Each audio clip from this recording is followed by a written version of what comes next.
I was so looking forward to this because, well, basically because Laura's so entertaining. You're always going to have a good time with Laura Belgray.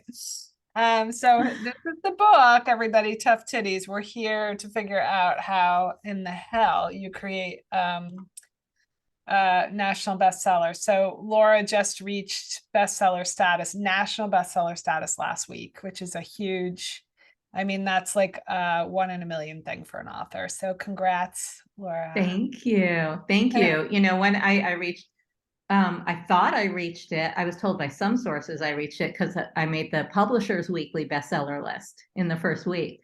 And then my publisher disagreed. I was like, can you please put national bestseller on the Amazon page? And they're like, well, it's really a niche, you know, an industry list, not national. So we'll put Publishers Weekly.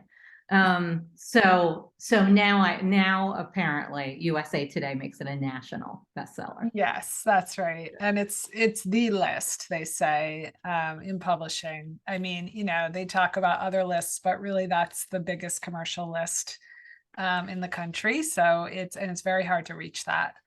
You have to check a lot of different numerical and otherwise boxes to get there. So we were actually in a Gateless writing retreat when we got the news, and we all got around in our circle and like voice texted her, I congratulations. got the best boxer. I love that. It's fun.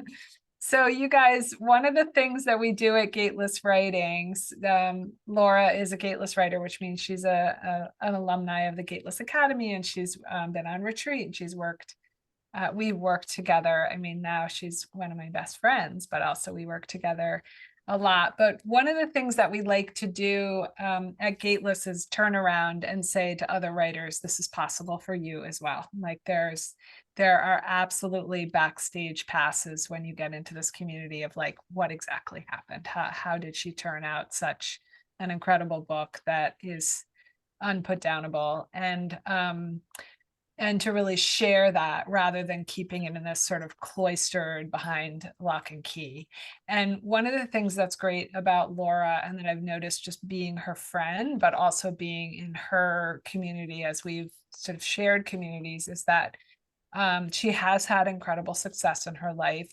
She had it a little bit late, you know, there's that late blooming theme of the book. And one of the things I noticed that she does is she's extremely generous, and she isn't sort of hoarding how the path happened, how these stage curtains opened up for her. And so I'm just so grateful to you, Laura, for being here and taking time out of your day. And I know you're super, super, super busy, and people have really wanted you to be with them in the launch of the book. And we're just so grateful, all of us, to have this chance with you. Here's the book, Tough Titties. If you have not had a chance to buy it yet, buy it now on Amazon. She's going to read a little bit. Actually, don't buy it on Amazon. Laura's going to tell you where exactly you can buy it to get a lot of extra goodies and gifts and stuff like that.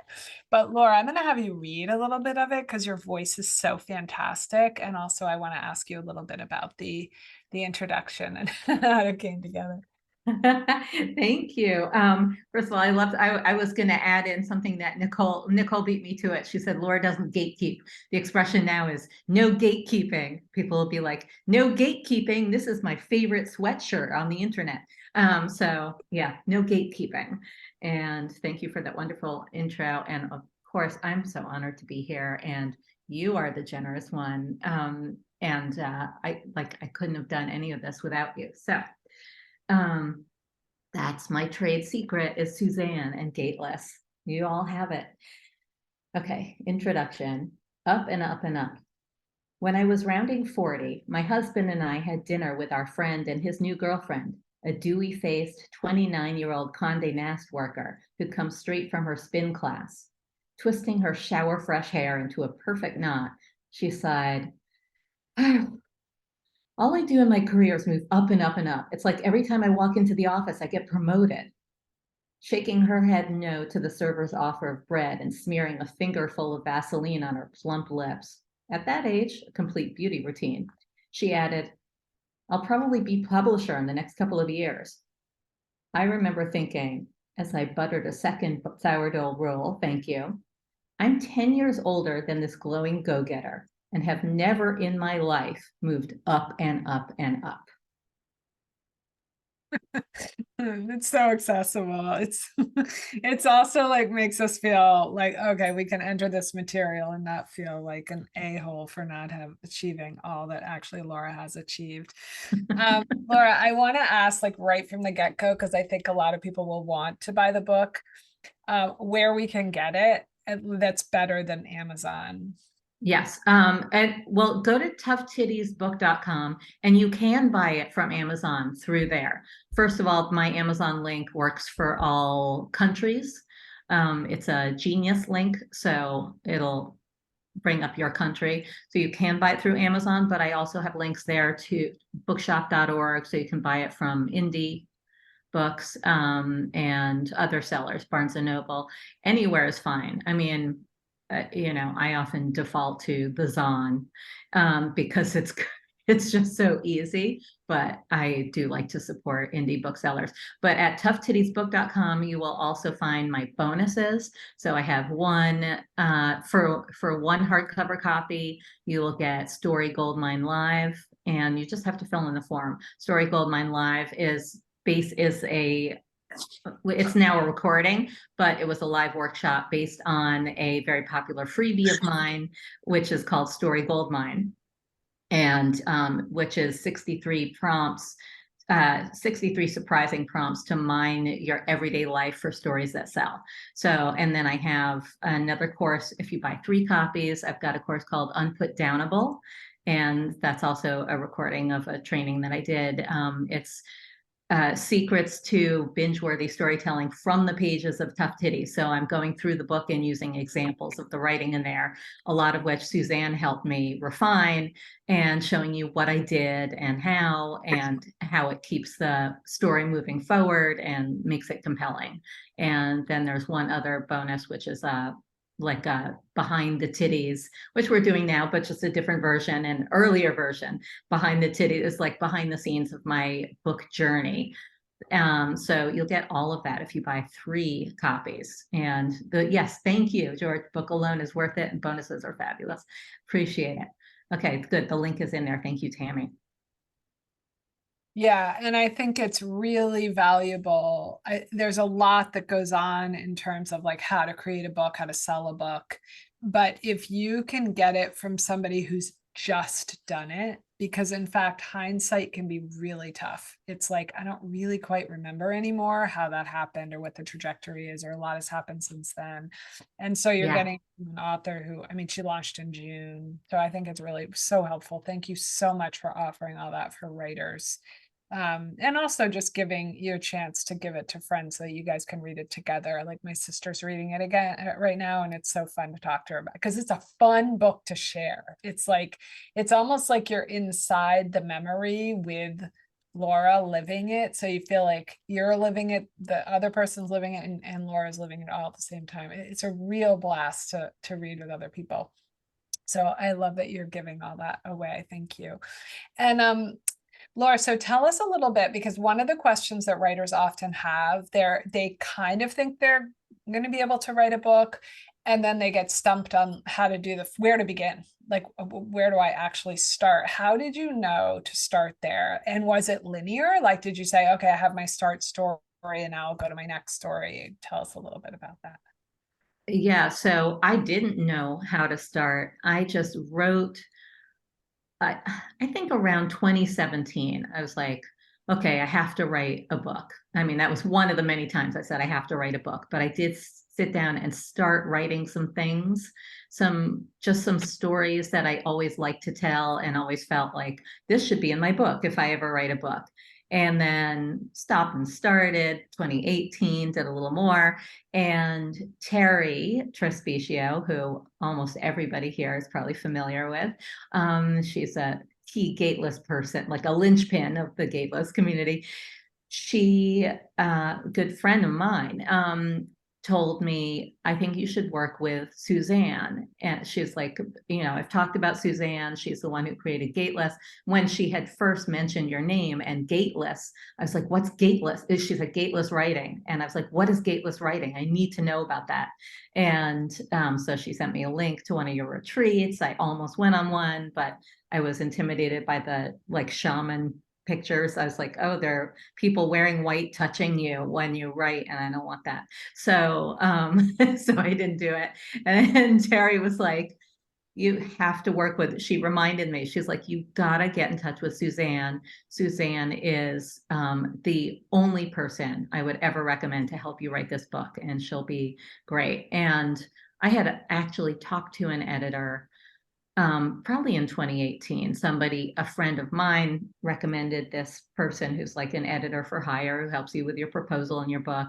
And I talked to her, I sent her my stuff, and she looked at it. It was just like a few sample chapters that didn't really have any order to them, but I thought they were good stories. And friends had said, these are great, you can sell this. So we got on a call after she read my stuff, and she started it by saying, okay, so some tough truths.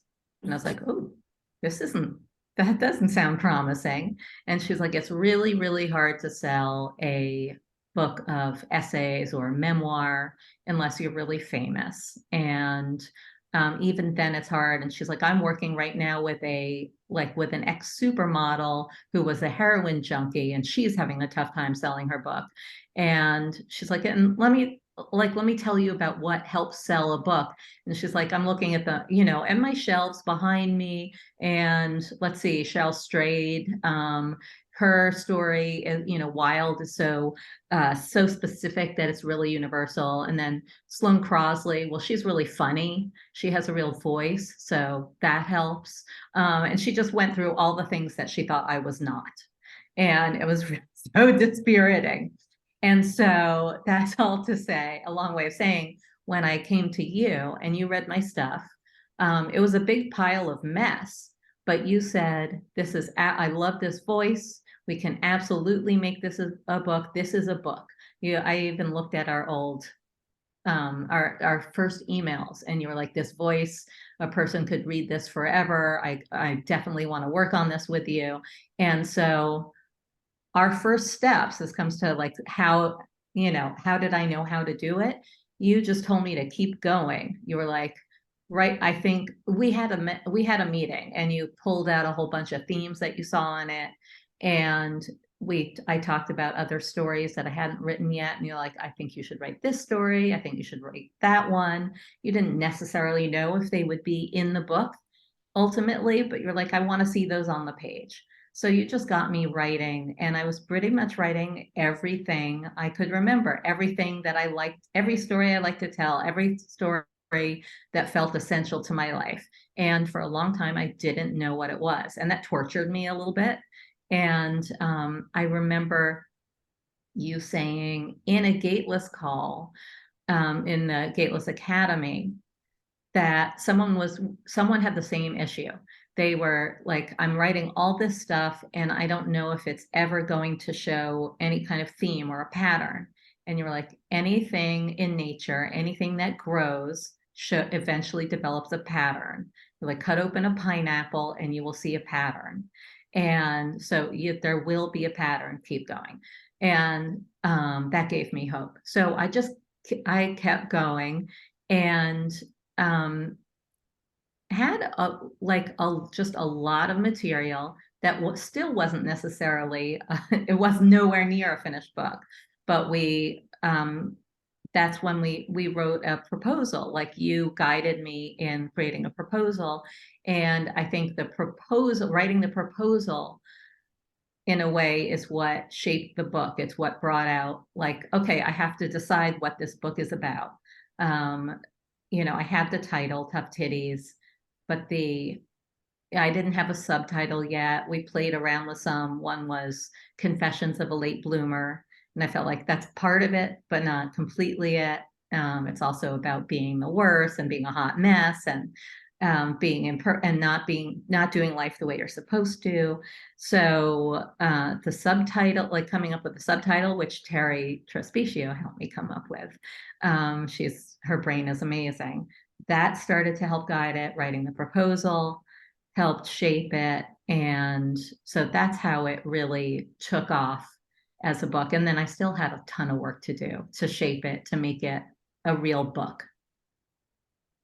Yeah, and you know what I remember is that you wrote a lot even before you came to Gateless. You just sort of let yourself, and it felt like a passion project. Felt like, I mean, you're writing all the time, you're a writer. And you're one of the best online writers that I think most of us have ever seen. You've Thank really you. taken to this medium that has developed over the past less than 20 years and been able to create these really incredible short pieces that people actually want to get into their inbox, which seems easy, but it's really one of the hardest things that anybody could ever try to do. And so then you'd also been working a lot on just generating this material from your life. And so when you came, you had a book length project. You were just kind of trying to figure out like, what is this exactly, or what goes for a second, third. And I want to get really granular because one thing that's, another thing that's really hard to do is, and when I say hard, I don't mean impossible. I just mean like, it always feels a little bit like magic when you read somebody who's really funny.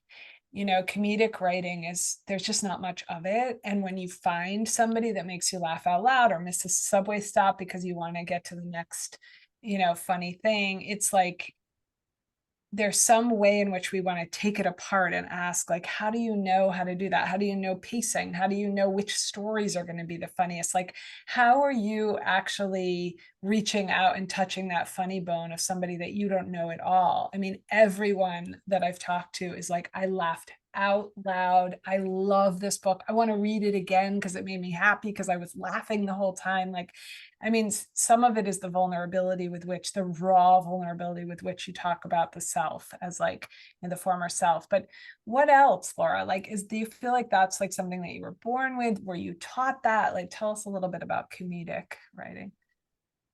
Yeah, I mean, that is something that I've always done in a way, like not regularly, not with the force that I wanted to. Like, I never knew what to do with that talent, but I think it was a talent kind of early on. I would write funny things as a kid. And then in high school, once in a great while, if we had some sort of creative writing assignment, I would make it something funny.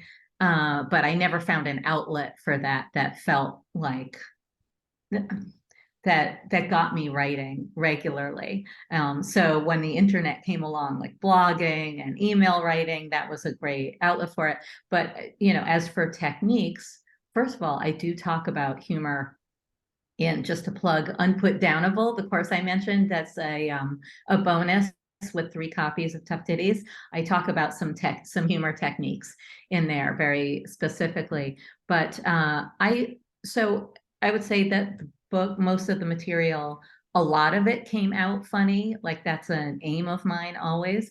But then going back in, I'm always looking at lines, at paragraphs, at anything that could be made funnier. For instance, like, why do I have those 3 things in this order when I should be I should be ending that triplet on the funniest one, on the most surprising. There are always ways to go in there and tweak and make something a little more funnier, funnier. Is there, and you would find places where you're like, this is a little vague and sounds like somebody else could write it. This sentence, I need you to write it in a way that's only you, like, make it funny, make it specific. And sometimes I would push back. I'm like, that's the way I would say it. And you're like, I think it could be funnier. And so I'm always playing with, how can I make this funnier? So, landing with the punch, if you have some, items in an order, or even a paragraph or a sentence that you want to be funny, the funny should be at the end. You don't want the funny in the middle. You don't want the fun. It's a crescendo and then go back downhill. So I don't have an example of that in my head, but I will share some like humor techniques, but a lot of it does come from saying things you're not supposed to say, and not saying like, oh, I'm not supposed to say that, that's going to offend somebody. So retracting it and rewriting it so that it's, so that's kinder or dulled down. Making myself the butt of the joke as much as possible. I mean, I do make fun of certain people a bit or I'll make fun of conventions. I think it's perfectly fine to make fun of conventions. I try not to be mean about other people as much as possible, but if they were mean, then I'll make fun of them. I make fun of an old boss who I hated. But at the same time, I also do come around to, so that chapter is called Bad at Corporate. And the boss is named Evelyn, and I make fun of the way she talks, because she always talked like she had a cold. But whenever I'm writing it in her cold voice, in her congested voice, it's usually something she's saying that's obnoxious, annoying, condescending, etc. So, but this is something that I learned from, I think it was David Sedaris's masterclass. On the platform masterclass, he talked about always making himself the butt of the joke and trying not to skewer other people, certainly not groups. So that's another technique. Yeah, and for those of you who haven't read, though, I keep thinking of like inside jokes for people who have read the book, but I know not all of you have gotten to it yet, but it arcs, right? It starts in childhood and it arcs to where Laura is right now. And the coming of age pieces are just, they're hysterically funny. And especially because you know where the person landed. So you're not like worried about them, you know what I mean? You're just like able to enjoy it and watch the kind of the nerdiness and the, all of the things. But one of the biggest craft pieces that I think works to a writer's advantage more than maybe anything else is that there's not a hiding from the reader. Right? It's like, I'm just going to bring all my stuff out of the closet that I did when I was little, or that was awkward, and I'm just going to like put it onto the page and mix around, make this really tight, funny story. But it also arcs to wisdom. There's a lot of wisdom in the book. There's a lot of sense of I'm entertained, and then all of a sudden I'm surprised because I'm getting something from my own life, even if I'm getting it from someone in junior high. And I'm curious, does that come? Did you layer that in? Like, is that sort of how you live your life? How did that really incredible ability to size up what the reader might need right at this moment and move the story to arc there? Yeah, I think that was my biggest struggle, because when I first wrote this hot mess of stuff, it was easy. A lot of it poured out of me, and I didn't realize until, I guess, I got back some fairly blunt and cruel notes from my editor at the Chat, that which I really resisted. And I was like, she doesn't know what she's talking about.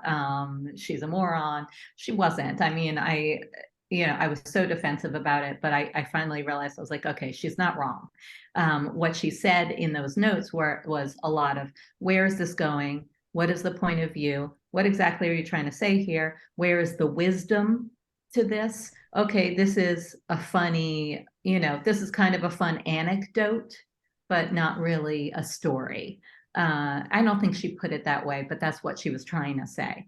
And so I had a lot to do in terms of, for almost every single anecdote that I had written, to make it into a story, to add that arc to meaning. And that is not an inherent gift of mine, or it was one that I had to develop. And I needed a lot of guidance from you. I was like, I don't know what the point of this is. I don't know why I'm telling this. And you would say, okay, let's like do it. I'm not sure how you put it. Like, let's inquire. Let's do an inquiry on the page. Like, let's look into this.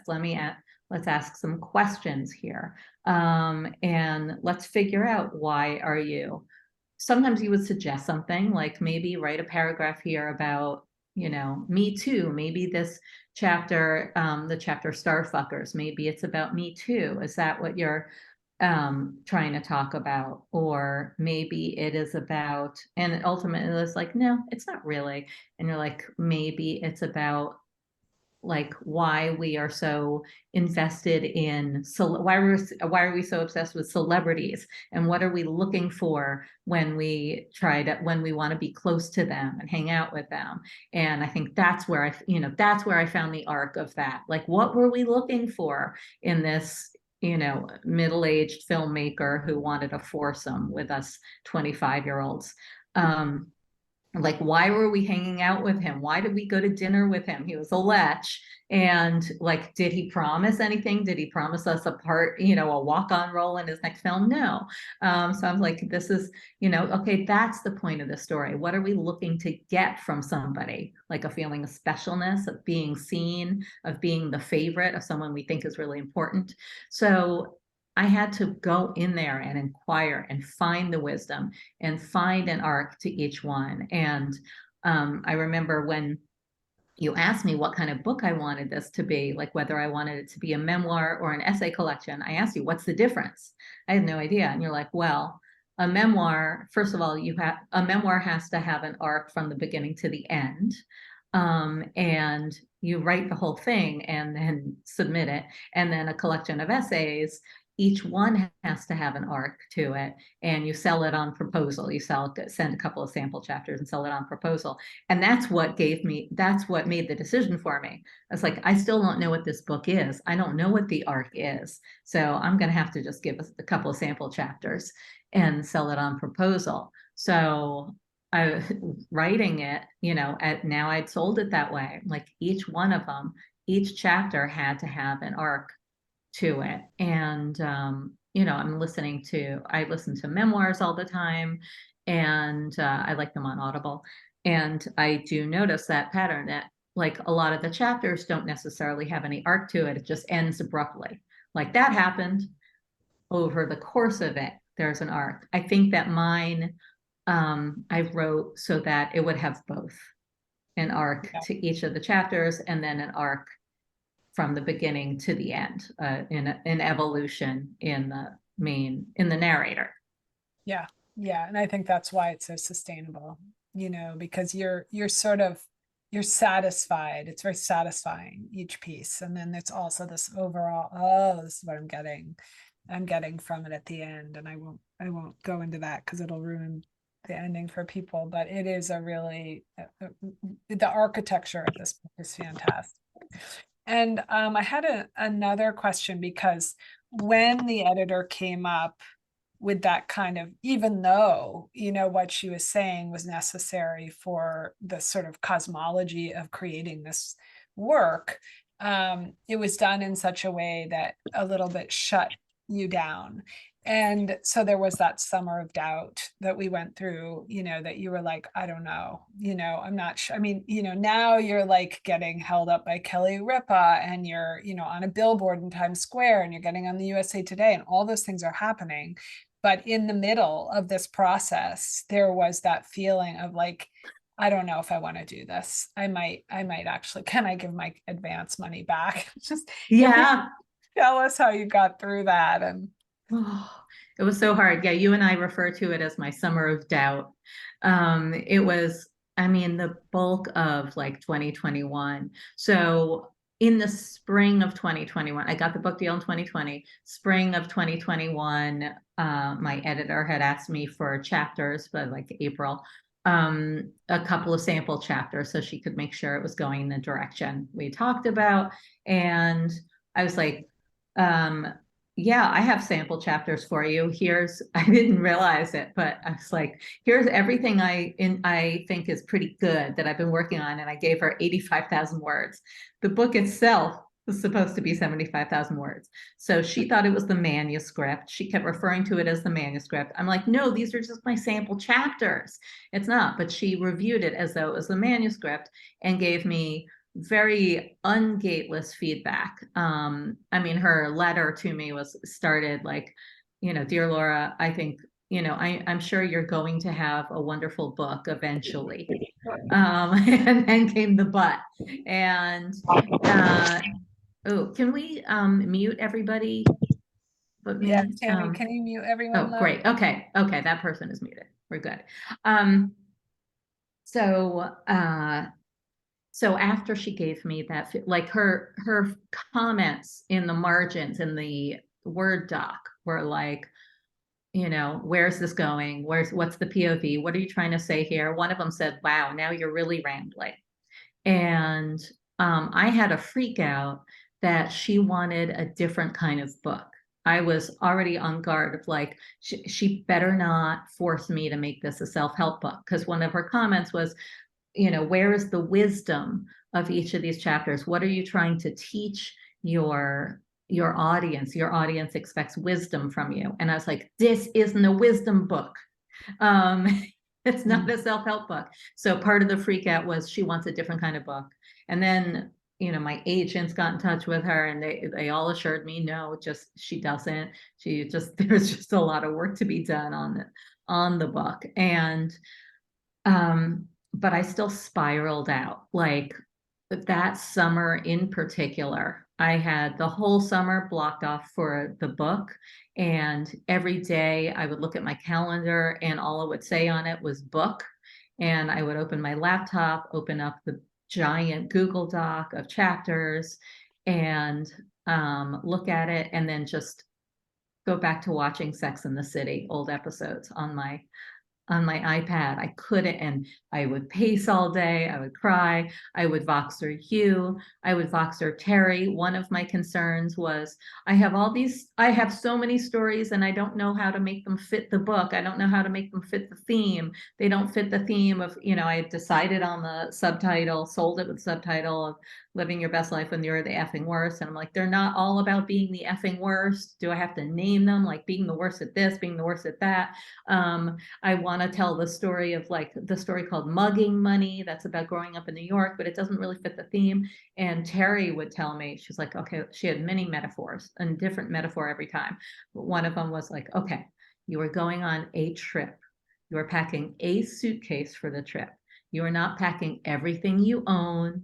You're not packing every dress, every sweater, every outfit. You're packing what you need for this trip. And then there will be other trips and you will pack the suitcase with other things for those trips. Not every story has to go in the suitcase. And then she would also say on another occasion, she said, okay, you're making a film. Are you going to your big budget film? Are you going to cast every single A-lister in Hollywood in your film because you like every one of them? No. You're going to cast the ones who are right for this film, and then you will make other films. So I really needed to hear that kind of over and over and over in all different ways to soothe me.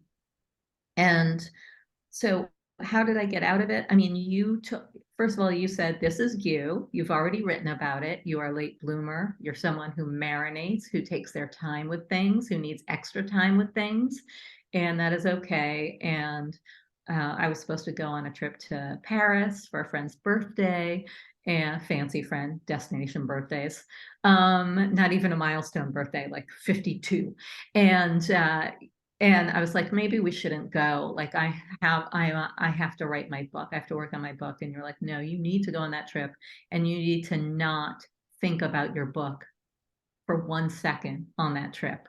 You need to not bring your laptop. You need to not work on it, and you can work on it when you come back. And I think I started work. That was the best thing ever. And then I think I started, when I got back, I started working on something that I could send her, like a few chapters that I could revise, put wisdom into, and send my editor before Christmas, New Year's vacation. And she read them, and I got a note from her over that vacation saying, this is way better. This is definitely going in the direction that I had hoped. So keep going. And that's what got me back got me back into a groove. And I worked nonstop on it, a lot on my own, a lot with you. Sometimes at certain times in that winter, like January, February, March, we'd work like every day for a couple of days. We worked pretty intensely together, revising the material, making it work, and then grooming it. That was another freak out I had, because when I was closing in on the deadline and to hand in the whole a manuscript. And I was like, oh my God, it's supposed to be 75,000 words. This is still 100,000 words. I don't know what to cut. I don't know what chapters I have to lose. And you're like, you probably don't even need to lose any chapters. We're going to groom the work. We're going to and it's going to make it even better. We're not going to, sometimes we'll lose paragraphs, but the parts that you're in love with will just lose a word here and there. And you would start to go through it and like put in, orange, I think, the stuff that could come out, put in purple stuff that you would add in, I forget. But we groomed it down to the right word count. And that took a lot of work, but it was worth it. And it did tighten it up and made it even better. Yeah, and that's sort of what you're reading today. And the gestation was so important. It feels so scary when that gestation period happens, but then you come back to the work and the subconscious has kind of edited it for you and you just kind of can go into it. And you're ready. So thank God she didn't give her advance money back. Yeah, I really did fantasize about it. I told people that I was book sick. Like I was incapable. I was such a mess. I was incapable of doing anything, of like even planning a dinner out. I needed my husband, Steven, to plan our whole social life, any that I was able to have at the time. Cause I was especially a mess in the mornings. And it's like, I can't live like this. And maybe I don't have a book in me and maybe it's not worth it. And what would happen if I gave back my advance? But I knew I wasn't going to. It was just a fantasy. I was also hoping that some world event would happen that would not kill everybody, but shut down publishing, maybe. Say like outlaw books. I don't know. But So we that just wouldn't be had my the fault. pandemic. We just had Yeah. the pandemic. So it was like all those cards were already played. It was like God wasn't going to give us anything more. No. Anyway, I know people are dying to ask questions. You guys have been great in the chat, and I want to give you a chance to ask all the questions that you have about your own work and sort of how the book was made and anything else that you have for Laura. So the best way really is to probably put it in the chat or raise your hand on the and Tammy will unmute you. So what do you got? I see a couple of questions in there. I can't remember where I saw the first one. All right. Oh, good. Someone linked to Terry. Yes, Lana says she wants to show. Deepa is here. She was in Laura's pod in the Gateless No, Academy. Deepa was not. Monique was in my pod. But Oh, I'm thrilled to see both of them here. It's like, oh, there's Monique, because I haven't seen Monique in a long time. And yeah, that pod, like doing Gateless, was great for creating all this material. But I did realize like it's awesome for generating and getting the stuff, and seeing where the power is and staying in that creative groove. But you can't consider anything that your pod has workshopped, like that your pod has commented on, necessarily finished. That doesn't mean it's done. It means that was one of the problems, is I handed my editor all this stuff I had worked on in our pod that they loved. And I thought it was ready for prime time, which it was clearly not. So no, you definitely need craft. yeah, there was a next part to it that I didn't realize. Right.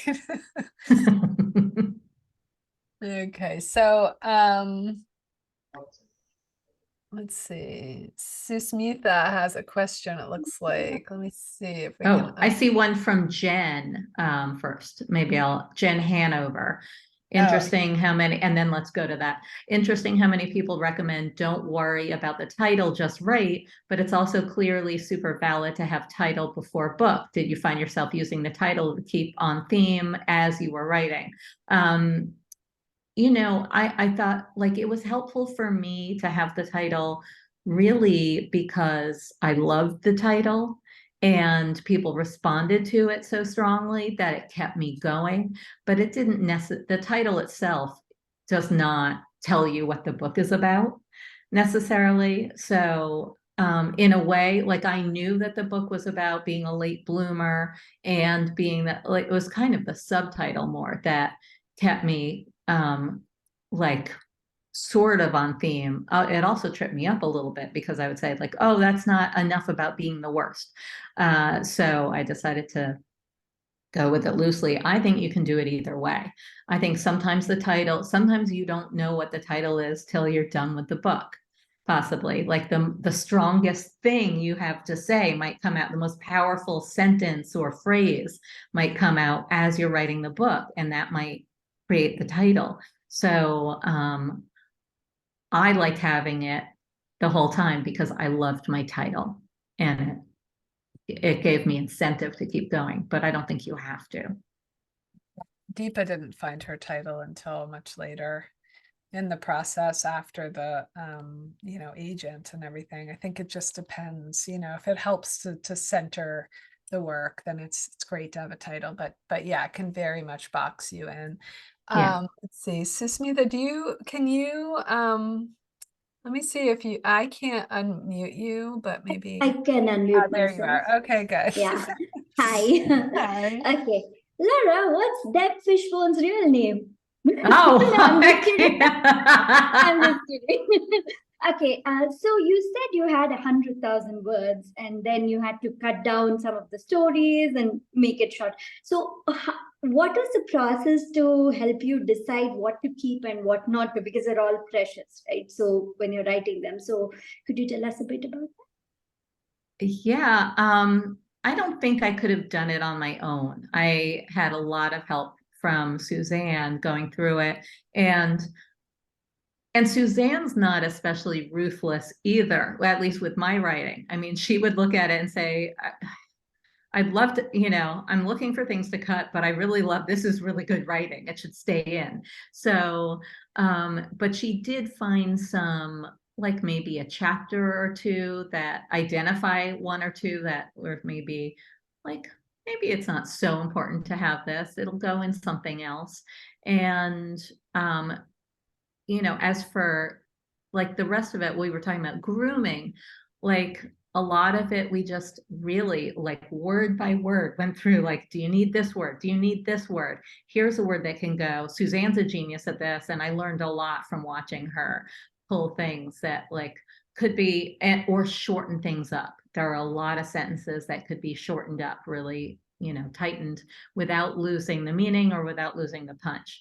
So we did a lot of that. It was hard. That was one of the hardest parts for me of writing the book, is deciding what to cut. So yeah, I have no real like, a machine for deciding this stays, this goes. But when it did come down to, is this in theme with the book? Does the reader need, like, does this move the story forward? And does it make sense in the context of all the others? Great answer. And Jihad B, can you unmute? I see your hand up. Yeah.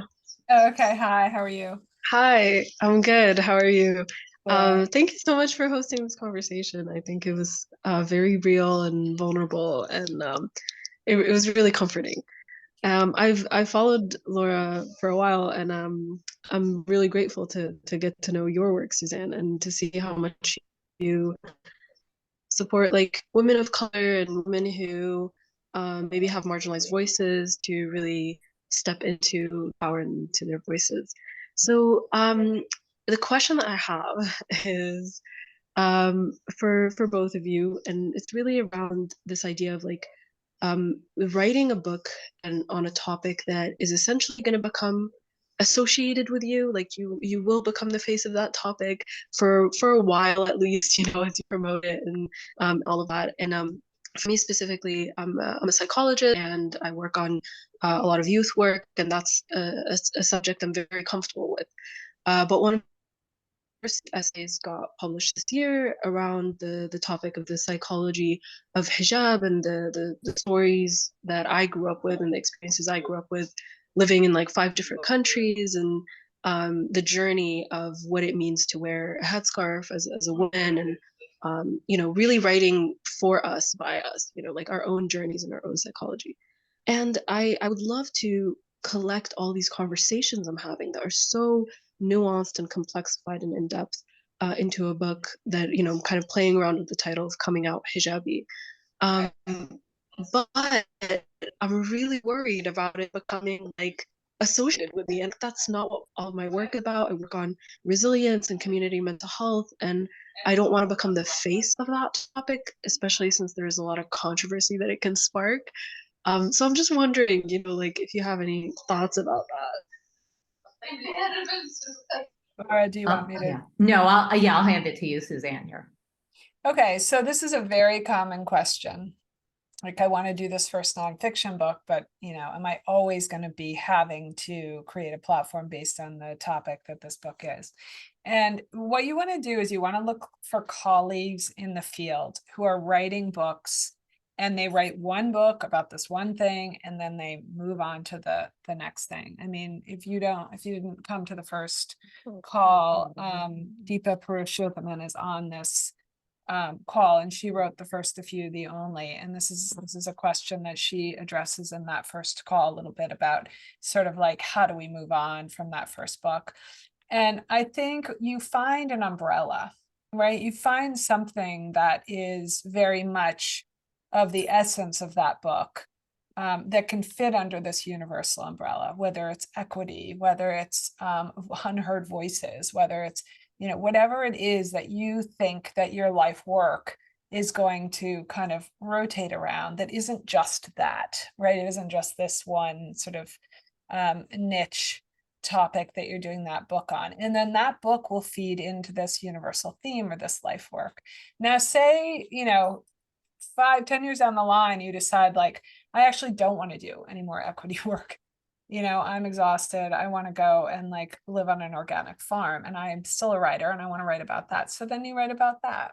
Do you know what I mean? So writing is one of the most elastic mediums, and we are elastic and fluid as human beings.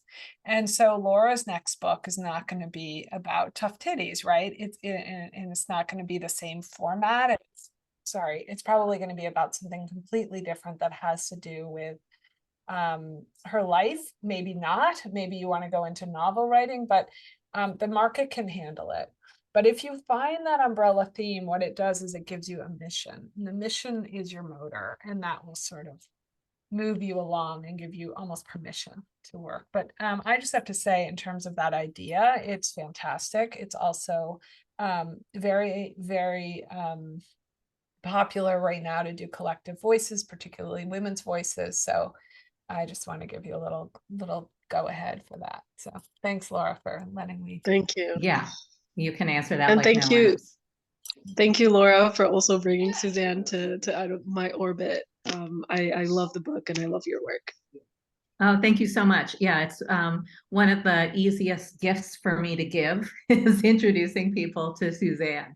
You know, I don't bake, I can't make everyone cookies or anything like that, but I can give them Suzanne. And so thank you for acknowledging that. Suzanne, do we have a hard out, or should we keep going? Because there are a bunch of questions. I know. Let's see how many you can get, and then the out is you. You know, you decide when you're ready to leave. We have 7 minutes, so we'll go as fast as we can. Do you see ones in the chat, love, that you want? Yeah, there are a bunch in the chat. So Clara asks, how did you know when to put in the wisdom? How did you know when you've shown the wisdom in your writing and didn't need to tell it? I think it was pretty evident. Like, I would read a chapter, and once I was looking for this and say, like, what is the takeaway here? What is, you know, is this just, sometimes it would feel like, and that happened.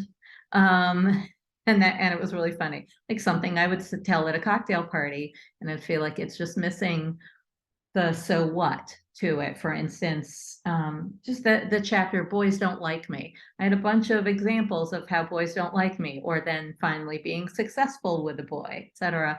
And those are fun, and fun to tell if you're in a conversation with your friends, with your girlfriends, like, oh, boys didn't like me either. Listen to this.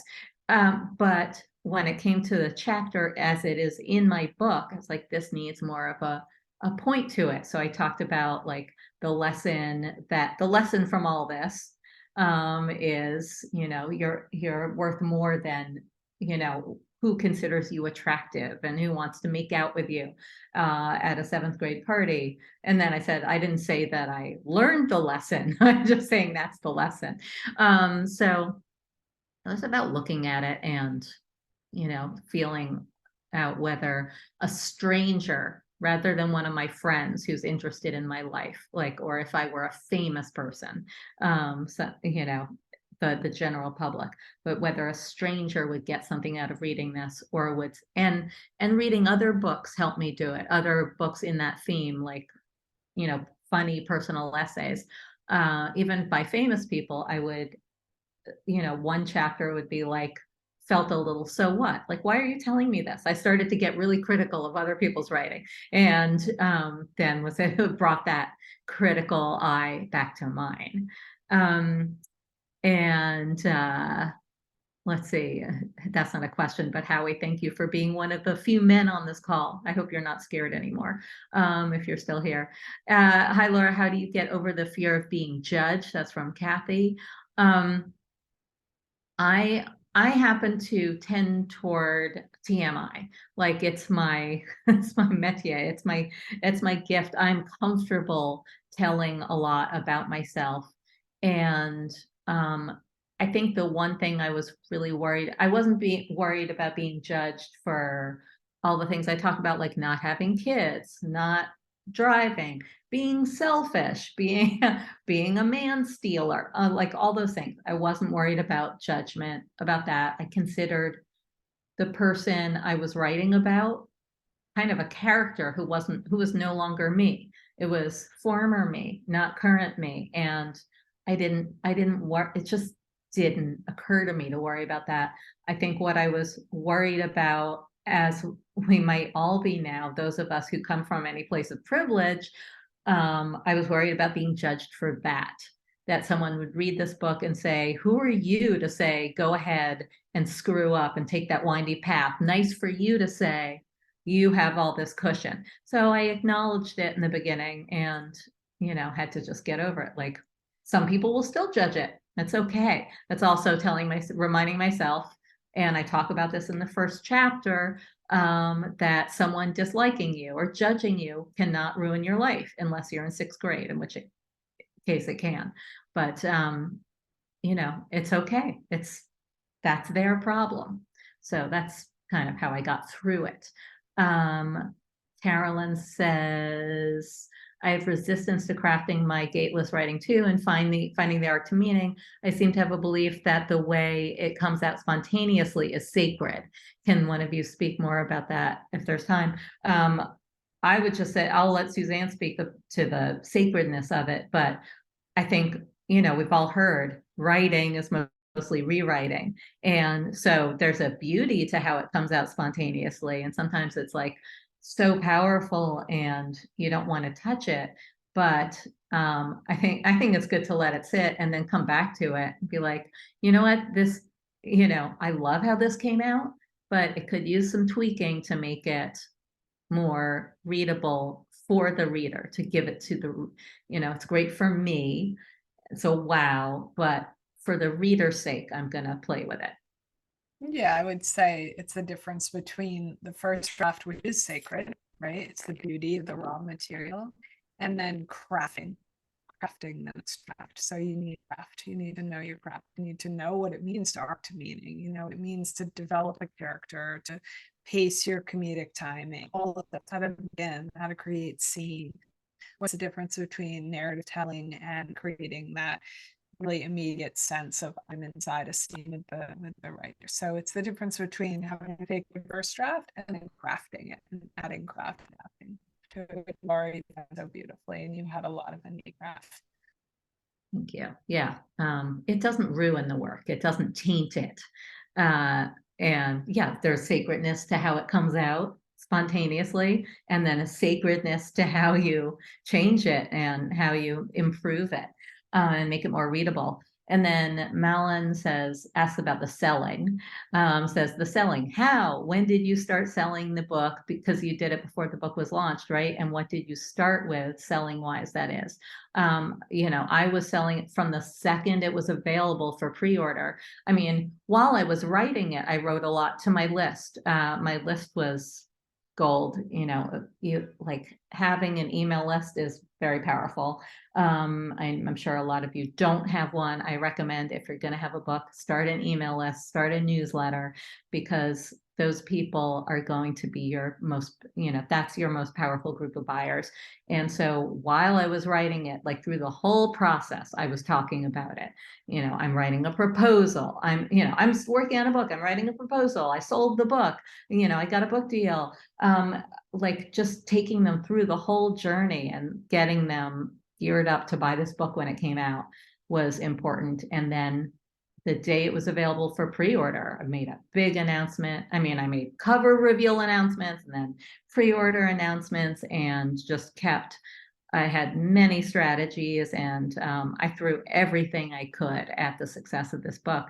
And I need to do a training. Like, I'm not going to do like a multi-module course on this, but I'm going to put together everything that I did to sell this book into a training. So make sure you're on my list, so that when I do it, you can be included, because I would love to. There's a lot that went into it. What if you're a private person and an introvert? Howie, that doesn't mean that you can't share yourself with the world. If you feel like you have a real obstacle sharing anything about yourself, if you're talking about like writing a personal, memoir or personal essay, I don't know, Suzanne, like I would say, try fiction, or just get practiced at it. Write it for yourself with the aim of like, nobody's going to read this. No one needs to read this but me. And practice that, being very personal, overly personal, just with yourself, and see what comes out. And then maybe you'll get comfortable sharing it. What do you think? Most writers are very private people, and you can tell a lot in a single scene that doesn't reveal too much. I think most writers are saving, some of their most charged material and not putting it out in the world. But you can, your life is full of scene. Every single day you have 450 scenes that happen. So you mine them for wisdom, and you decide which you want to show and which you don't. But Laura's absolutely right. You write them first, and then they sort of charge the white space, and then you decide which scenes to keep. Yeah. Before we keep, like, I can keep going. I have a little time to answer more questions, but before I do, Suzanne, can I pop in, and I hope you'll send this out too by email, but I'd love to pop in the Amazon link, for reviews, because I want everyone who's read it already, or even read part of it, to leave me a review. And by the way, 5 stars is what helps the book, always. Yes, 5 stars. Suzanne, can I do that now? Please okay. do that. And So, we have review parties at Gateless, and you guys can be part of it. And basically, when you leave the call, you leave a review. This is why I love Laura Belgray. And then you just leave the review. If even if you forget after the call, you haven't read the whole book, as soon as you finish. And there's a literary magic to creating a review train for authors. First of all, they'll see your name, they'll know that you did it. And second of all, you want to think about yourself. If I had a book out and nobody was putting reviews on, how would I feel? And how would I feel if everyone just started to pour in reviews? It is one of the best things you can do for an author. And it's completely, besides the book, it's completely free and so easy. It takes 5 minutes. yeah, and Goodreads too. Goodreads people are mean, and Very. and normally, like, I think previously it didn't really matter that much. Goodreads did, you know, Suzanne would tell me, don't worry, Goodreads, nobody looks at Goodreads. But now they post the Goodreads average right on Amazon, where it showed like, yeah, so it shows your Amazon review rating and your Goodreads rating. And so the meanies over at Goodreads, I haven't been that active telling people to go give me a Goodreads review. Like if it's one or the other, I prefer Amazon. So I tell people Amazon. But if you can leave one on Goodreads also, it needs some boosting over there. I haven't looked, I don't look at my reviews. Sometimes I only look at Amazon 5-star reviews. I filter it before I even take a peek. And I screen grab those. They're, you know, the positive ones, they're really fun to read, but I make sure I don't see a single one that's not below 5 stars. And so Suzanne, do you want me to keep going with questions, or should we end it there? And I mean, people can It's up send to me. you, love. Let's see. What I'm else happy do to. we have on here? Is there one that feels like titillating to you? Let me see. I see Or one if that's, anyone has their hand up. Kathy has her hand up. So oh, there's Kathy. Yeah, yeah. Kathy, what do you got? Let's see if we can you unmute? I think I'm unmuted. Yeah. Okay, you are. There we go. So first of all, thank you so much for hosting this. It's amazing. Laura, you're a star. Your book is absolutely hilarious. I've been following you on social media. In fact, I hired you a long time ago before you became a super famous author. I so remember. My question for you, that's great. My question for you is, how much time do you spend on social media? Oh, way too much. And I'm not efficient at all. Were I efficient, you know, maybe it would be a half hour a day. I think that I could probably do that, and that would be fine, or sometimes no days. But I check it theoretically, like I can't help myself. I find myself doing it without even knowing it. I've played with taking it off of my phone, but then I always add it back on. I'm like, I gotta, you know, I have to post something.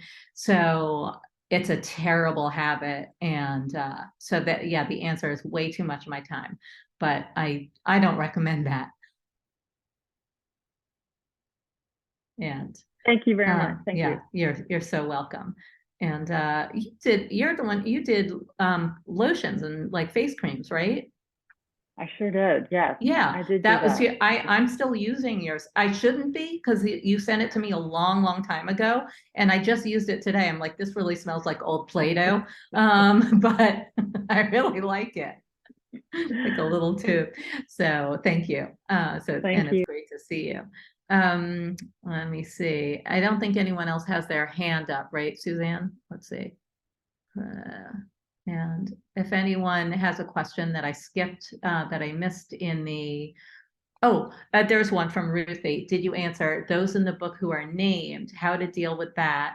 Do we show them the parts to read first? You can't. I pretty much checked in with the people who, like the ones who I talk about kindly in there. My friend Victoria, aka Vic, and my friend Stephanie. I don't say anything bad about her. And well, Stephen, I didn't give anything to read. He didn't read it until it was out, but you know, I knew I was going to name him. And Vic and Stephanie both read at least some of the material and told me they wanted me to keep their names. And that's pretty much it. And almost everyone else's name I changed, unless I was talking so glowingly about them and there was nothing incriminating that they could object to. So that's what I did. I saw one from Alana Reynolds. I have started to question the phrase late bloomer, since it buys into the ageist notion that there's only one way to have a creative career. Can you speak to the kind of ageist reactions you've gotten throughout the genesis of the book and how you dealt with them? I don't feel like I have gotten ageist reactions to the book.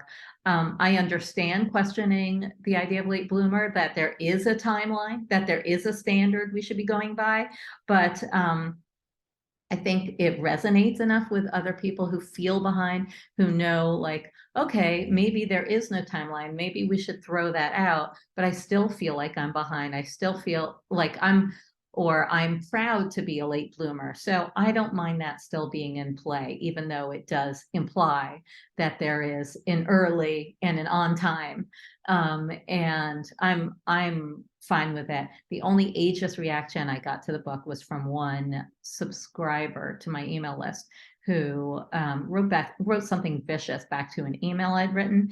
And she said, I thought your book was overrated. And I cringed at the, I've been cringing at the title ever since you announced it. Really, someone your age using that phrase? She said something like it's unbecoming or unseemly or immature. I can't remember. So that was the only. You really know you're on the right track when you get stuff like that. That's the best email to get.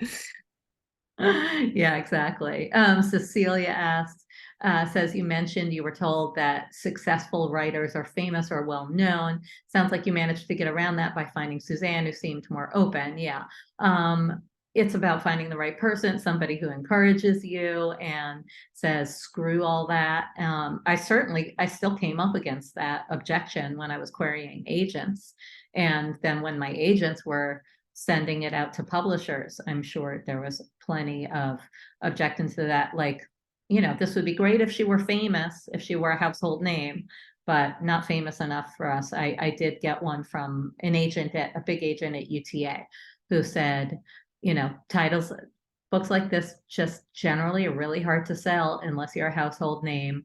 But, you know, I love the material and I hope you'll go out there and prove me wrong. So that was nice feedback to get, you know, in a sense. I see we have two hands up, Trez and then Susmita, I think is the name.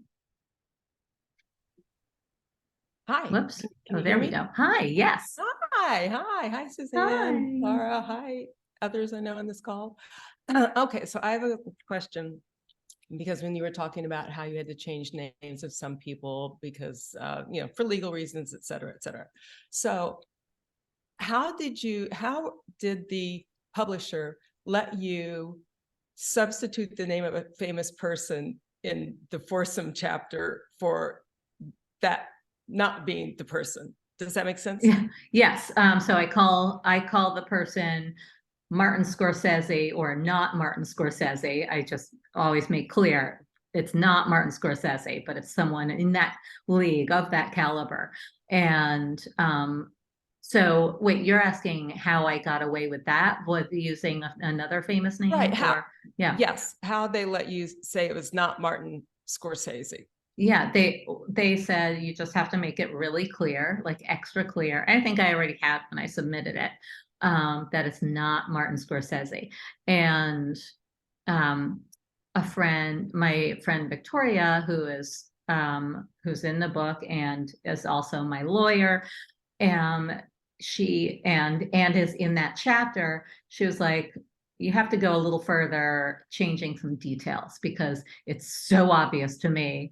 I was like, she's an entertainment lawyer, so of course it was obvious to her, but she's like, if it's obvious to me, it'll be obvious to other people who it is. So she's like, you got to change the location of where you met this person and where their offices were located, and change this and this, and you'll be fine. It was the location that was really key.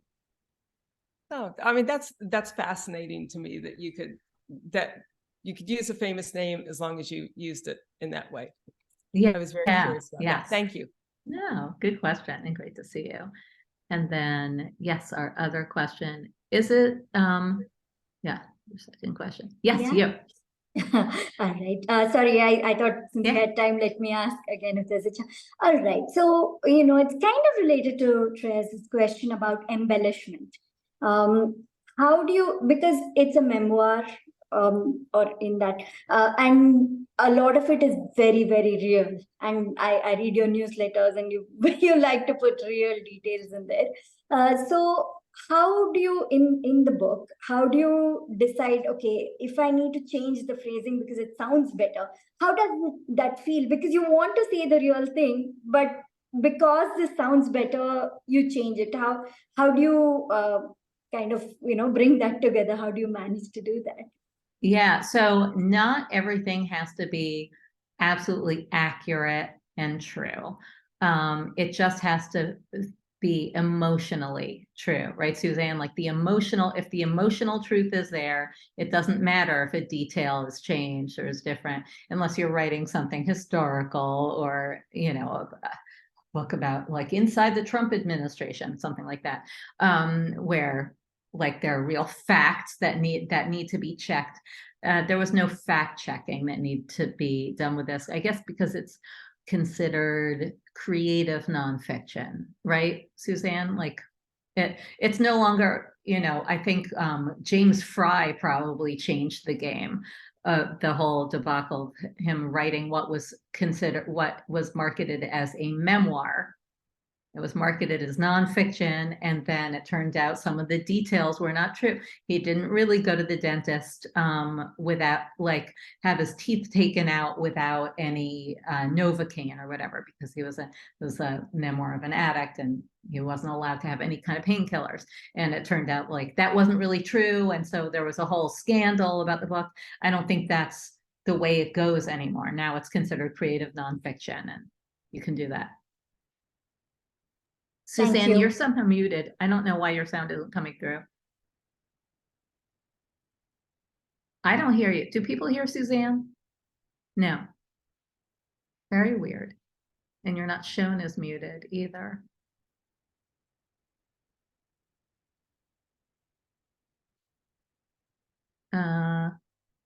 Well, maybe, I don't know. Maybe we've lost Suzanne's sound, which is very sad. Suzanne, do you do you want to type what you have to say to end or you can go out and come back in, but I don't want to have to end the call for you. And I know there's some questions that we skipped. The chat was moving so much, but I'm going to see what mute the last person who talked. Okay, Tammy, can you mute the last person who talked? Thank you, Janelle. Never knew that. Let's say mundane question, and maybe it was asked when I stepped away. Do you think the runway of having a list audience helped with street cred with the publisher and then the readers? Yes, absolutely. I had to tell them how many, I told them how many people were on my list, and that would keep growing, and they could see my follower counts on social media, but those were also included in the proposal. And then with the readers, who knows? I know it made a difference selling the book, but I don't, it probably helped with it helped reach a lot of people who became readers. Absolutely, that helped. And it's possible that my follower count was social proof for people, and they're like, oh, she's, and that stupid blue check mark. I think it does count as social proof. People say, oh, she's the real deal. She's a big deal. I'm going to follow her. I'm going to buy the book. People are snobs, and apparently that doesn't matter with fiction. Like Daisy Florin, a Gateless writer author whose book My Last Innocent Year came out like just a couple of months before mine, has gotten tons of literary accolades and cred and recognition for her book, and I think it's selling really well. It certainly gets on a lot of lists, and other authors love it, and that's without a big following on social media. And she started her email list. She started writing a Substack during, like, I think pretty soon before the book came out. So I think fiction is a little different in that sense. Yeah, now you can buy the blue check mark, and so it has lost anything. It's lost all its power in my mind. I'm no longer, I've been a little bit of a sucker for it. Like, ooh, that person must be important. And then I check, and it's like, someone who clearly bought their, this is the snob in me. This person clearly bought their check mark. Like, there's no reason they would have one. Can you hear me now? Yes, yay, we can hear you. Great. So yeah, I just wanted to say to Paula, who's been asking the same question a couple times, that her question is, I'm reading, I feel like I've been working on this book for a really long time. I've been reading over, and I feel like the voice has changed depending on like what I was reading at the time during writing that section of the book. And that's editing. So streamlining your voice is just editing, and you go back and you streamline, you sort of move through, you decide the voice that you want to use. Like, you know, Laura decided on a voice. You'll notice it's very streamlined throughout Tough Titties, no matter what age she is, no matter what's going on in the essay, it's extremely streamlined. You feel like you're really best friends with the Tough Titties narrator, and that's like really good editing. That's what it is. It's craft. Voice is always craft, but it's a great question. Yes, thank you for catching that. And Ruthie, I have like I'm not sure, like 22,000, which is a small list for the amount of time I've been in the game. And you know, I've had probably 100,000 subscribers by now, but I ruthlessly scrub my list, meaning I have an automation that takes people off the list if they have not opened an email for a while. So, and most people don't do that. They do it once in a blue moon and get rid of like 6,000 subscribers at once or 20,000 at once. I'm doing it every day. So it's a highly engaged audience. Thank you, Irene. And if you only have 1,000 is great. 1,000 is a nice size. And I have been partnering with my friend Amy Porterfield, who has a course called Digital Course Academy. And she talks about how many people, like what is the minimum viable list size this is to sell a course. And she says she recommends having 500 people, at least. If you have 500 people, you are set up for success selling a course. And a course is usually a lot more money. I mean, we're talking something that's $1,000 or $2,000. Doesn't have to be, but a book is a lot less of a spend. So 500 people, I think is, you know, it's nice to aim for. And it might be, you know, we all start at 0. So don't get discouraged by that. Yeah, Irene just went through Amy's boot camp. That's awesome. Suzanne, do you see anything else we should answer, or shall we? Oh, I have to kick off. Actually, I did too. Session at 1:30. I just want to say, buy the book and leave a review. This was so generous of you, Laura. This is really rare to have this much time with an author who's done this well, and I'm just so grateful for your generosity and for what you're outputting and everything that has to do with Tough Titties and Laura Belgray. So Thank you. It's in the chat. You also get a replay where I'll link to where you can buy the book and get those goodies in case you missed it in the chat. But we're just so grateful, Laura. Thank you so much for being here. And thanks all of you. It was so great to meet some of you and to have you on the call. You were great people to spend our lunch hour with. So thank you so much. Yeah, thank you all. Bye. What a wonderful audience. And yeah, bye everyone. Bye, you guys. Thank you.